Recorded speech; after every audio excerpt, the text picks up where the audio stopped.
Hello everyone, आज चाहिँ मैले मिनी भ्लग लिएर आएको छु। तपाईहरुले लास्टसम्म हेरिदिनुहोस् होला। आज चाहिँ नानी अबेरको बर्थडे हो, अनि त्यही भएर चाहिँ हामी चाहिँ माथि आएको छौँ। मेरो छोरी दाजु बहिनी भएर चाहिँ केक काट्न आँटेको छ यहाँनिर चाहिँ हो। अनि चाहिँ यहाँ भाउजूले चाहिँ चिकन पिज्जा ल्याउनु भएको रहेछ, अनि चिज पिज्जा ल्याउनु भएको रहेछ हो। अनि हाम्रो जुलाबी पनि ल्याउनु भएको छ, अनि यहाँ पर्क ल्याउनु भएको रहेछ। अनि यहाँनिर सानोबडे केक ल्याइदिएको छ नानीको लागि।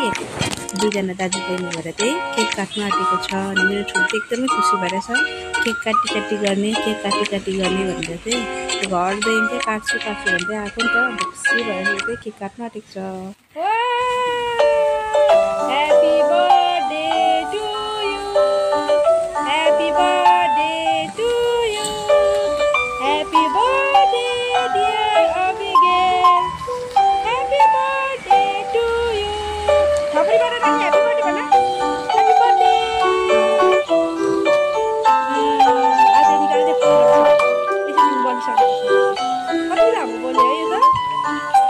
नगरा चल्छ। ह्यापी टु यु भन्ने, ह्यापी टु यु। पक्र छुरी पक्र नि दादासँग। काटा केक काटी गर, काटी ह्यापी टु यु भन्नु दादालाई, ह्यापी टु यु भन्नु दादालाई।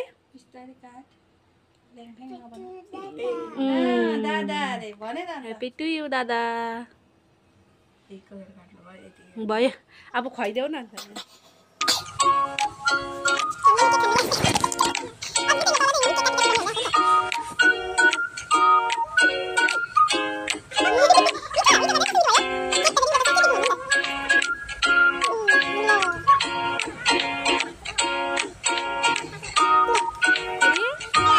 के खाने रे?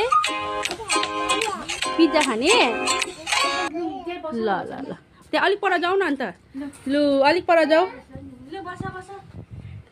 Pizza party. लु दाजु बहिनीको पिज्जा पार्टी। वाउ भन्देऊ न अन्त। दादा वाउ भन्देऊ।